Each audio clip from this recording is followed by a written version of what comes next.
Alright, what's up guys? We are back and today I have one of my very good friends, hip hop expert Josh Blander, aka JB, right over here. So we get a little applause for him. But yeah, Josh, if you can, I brought you on the show because I'm like somewhat of like a hip hop head, but you are like on a whole different level. So if you can you just explain to us like how do you feel about hip hop? Like how do you feel about hip hop's current state, if you will? I mean, everybody obviously has their own taste in music, but I would say that hip hop is it's in a shaky spot right now. Yeah, considering I agree.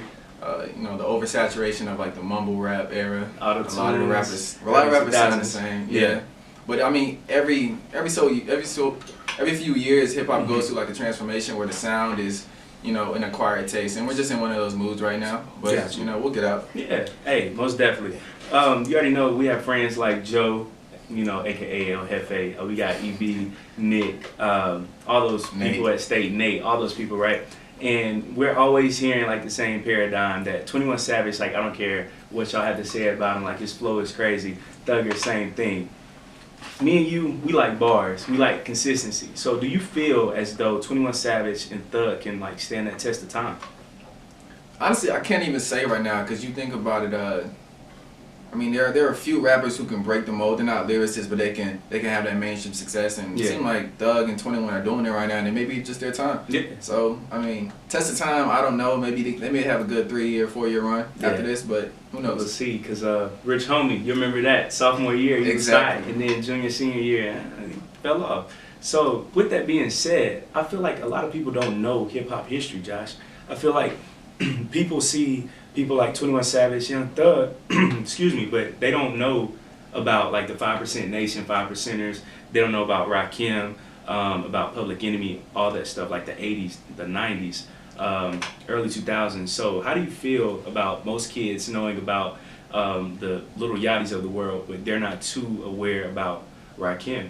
You know, people like that. It's a little disappointing because hip hop isn't simply a genre; it's a culture. Yeah. So you got to look at the origin. You got to look at like I know the address, like 1520 Cedric Avenue Northeast. Like that's where it was founded and all that. And dropping gems right now. Yes, sir. People. I didn't even know that. So 1973. Yeah. But like you got to know the culture just to kind of understand where the culture is going and why it's there and like why our voice, you know, is so impactful in the mainstream now. You just got to do your history, basically. Yeah, hey, most definitely, because I feel like hip hop is just like studying math, history, biology. You have to know what happened, so then you know you can know like the current vibe, like what's going on right now.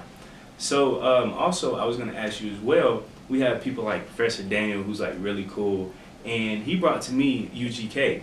I always liked Bun B, but like he showed me how dope they were, and he showed me like the South really had it popping, just like how like the North did, you know, in the early '80s and '90s. So do you feel as though the South is like the king of hip hop now? We have people like Future. We can go back to like Outkast, Goody Mob, Ludacris, T.I. Names go on and on. Young Thug, Rich Homie. We got Black now. It's crazy. So how do you feel now? Hip hop is definitely growing in the South right now. I don't know if you would consider J. Cole a Southern artist too. Yeah, North Carolina fit. But like, yeah, and it's real. New York, like the New York sound that ruled the '90s and even like mid 2000s doesn't exist anymore, and the South is kind of taking that spot. Yes. I mean, other than Kendrick, J. Cole, and a few others, you can't really name a hot artist that isn't from the South. That's facts. Yeah. And even when Andre 3000 drops a verse, it changes the whole vibration. Like so. The whole entire song, like 3 stacks, he's on the song. You can get like 1 million+ views just off of that. Yeah. So that's true. That's true. You love Kanye. I love Kanye. Both of us. I remember like back in the 5th grade, 808's Heartbreak or something like that. Yeah. Right. Yeah. So do you feel as though Kanye, he's like evolving like in the good aspect, or that he's just like degrading over time? I'm actually doing a presentation on Kanye Monday. Oh, that's pretty dope. I would say Kanye, he's kind of in the same spot he was at the beginning of his career. Okay. Because if you watch his early interviews, he's always been obsessive about fashion. Yeah. About just being a rapper and being like an icon overall. It's just that now he's at a different tax bracket where we don't understand him anymore. So he's dropping name brands that I've never heard of. Yeah. He's no longer talking about you know, like he's not relatable anymore. But I think he's still the same person overall. I like that term because I feel like College Dropout Kanye, you got that like organic feel from him. Now it's like this Hollywood Kanye that's like in this whole different like upper echelon. He's a Kardashian completely now. Different. Yeah, Kanye Kardashian now. Exactly. One of to me, the most underrated rappers is The Game. I know that you like The Game, so for all those viewers out there, can you please explain to them how solid he is as not just like as an MC, but just as somebody that's coming like out of the West Coast, which is tough. You got people like Pac and all those good people as well. Well, first of all, he has bars, which is really important to me. Yes. He's consistent. Every year he pretty much drops an album that is on the same pace as the one the year before. So it's like he's very consistent in that term. He's just dope. Like dope beats, dope bars. You remember that song? 2 Chainz on there. Like that. Exactly. And he has trendy artists on there too. So it's like whoever's hot that year is going to be on his album. And if you like them, you'll probably like the feature they got on there too. Smart move. Smart move.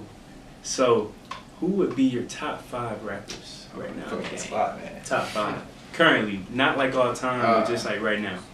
So when you say currently, does that mean they have to have like come out in the past 10 years, or they just have to have an album out? If we can say like currently, then we could probably touch like, I would probably say the last within 10, 15 years. Is when they debuted? Yeah. All right. So I'm gonna go Lupe. Okay.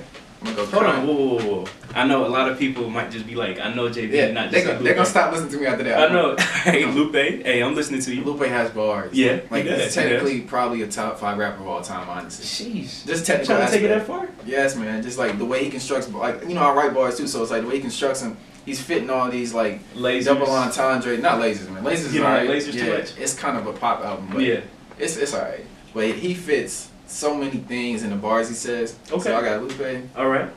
Throwing Kanye in. Kanye has probably the greatest run in hip hop history with 5 classic albums in a row. Yeah. Maybe 4 if you don't like 808s.